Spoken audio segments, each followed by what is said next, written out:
Did I get it? Yes! Okay.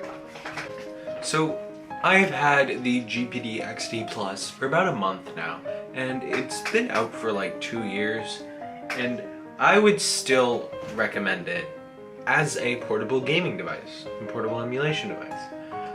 I really think if you're in the market for a portable emulator, this is worth it. So I uploaded a video 2 weeks ago talking about the best setup for GameCube games on the GPD XD Plus. It actually works. I played a lot of Metroid Prime, because I own the game, on this, and it's a really fun game. I haven't noticed many dips, but I know there are some games that won't necessarily work the best. But this is a great device for emulation. If I had to point one thing out though, the emulator that everyone recommends for N64 emulation is very good, but at the same time I wish there was just support of like Project 64 on PC, because I think that's a great emulator, and I think that would be way better than this if it was on Android. I was planning on uploading a different video this week, but the SD card that I was using corrupted. I need to format it and do everything that I had on that SD card over again. So I can't do that right now, because that would take up my whole night. That's not really what I want to do right now, so. Just see with that. That'll come out next. But the current, I installed Clean ROM on this. I just used a basic OS. It's not the one that comes with it, because that one limits the capabilities of this device and has a lot of bloatware and stuff, so Clean ROM really helps clean it up, which was great. And I really just like using this as a very nice SNES emulator, an N64 emulator, and Dolphin emulator. It's a great emulator device. The console I really wanted to emulate was the GameCube, and the games that I have that I really wanted to emulate work well on this. So I'm pretty happy with its performance. Let me show you how high the speakers get.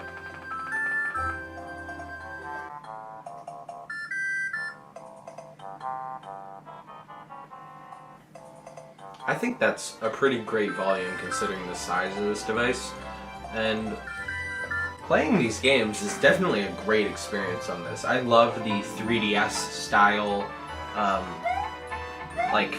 clamshell design. I love clamshell designs for devices, and that's why I was so in love with emulation on the 3DS, because I loved the form factor of it. I think that the clamshell design is one that a lot of companies should go for, that not a lot have, and that really saddens me. Sorry, I'm playing Mario World. That's not what I should be focusing on right now. So you can hook up Bluetooth controllers to this. I have before, and I've played a few GameCube games with them over HDMI. I played a little bit of Luigi's Mansion on it. I can put the footage up right over while I'm talking. If I still have it, I might have deleted it. I did defeat Luigi's Mansion on this. I didn't go through and get everything, which is probably why I finished it so fast, but it was a pretty short game anyway. I really like this device, is all I really wanted to say in this video. That's the moral of the story. I really like this device. I would recommend it to anyone who wants a GameCube emulation device, but if you are on a budget and you don't really care about GameCube emulation, there is a ton of there are a ton of just cheap, small, tiny things that can. Let me pull one up right here. That can play up to N64 games, like this thing, the Retro Pocket 2. It's a handheld retro gaming system, and it's $80, which is I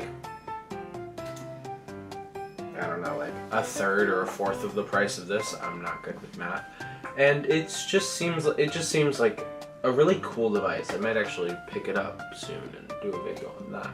So that'd be fun. It's actually on sale right now. It's usually $85, but it's $80 right now. So if you want that, you should go check it out. I'm not going to put the link in the description though, because I'm lazy. If there's one thing I don't really like about this device, it's just how it uses micro USB to charge. Like, I get it. This was released in like, what, 2018, 2019? But come on, USB-C. It's a more universal way of charging devices. Come on. And I don't want to have to like unplug certain things and plug them back in. Having just one USB-C cable that I can just plug this into and plug everything else into. Besides my iPhone, because you know, Apple's different. Would be really helpful. But you know, go with those Chinese devices. I just really like USB-C. I think it's a very nice way of charging, and I really wish this had adopted it, but it didn't, so that's fun. So would I recommend this device? Absolutely. If you're looking for a GameCube emulation device, like portable emulator, and you don't want to shell out like $500, this is definitely a good alternative, though it is a bit pricey at like the $200 price tag. It is, yeah, like a little bit more pricey than most would want. But for what you're paying for, you get a really good device. You get basically an Android tablet in the form of a 3DS. You get 2 analog sticks. You get 4 face buttons, start and select, D-pad, 4 triggers on the back. It's basically the whole 9 yards. It's everything you need. Like something like the Retroid Pocket 2.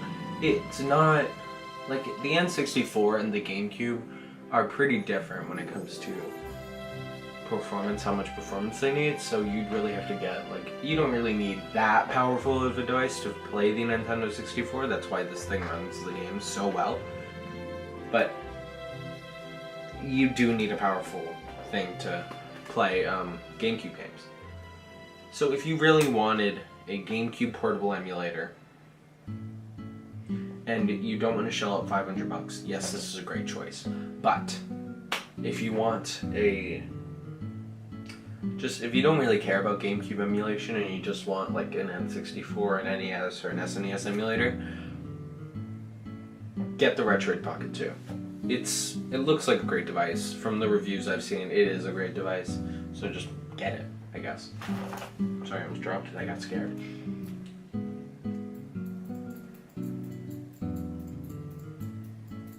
So yeah, that's really all I wanted to say. Thanks for watching. I'll see you next time. See you next week with hopefully the video I was planning to film today. See you later.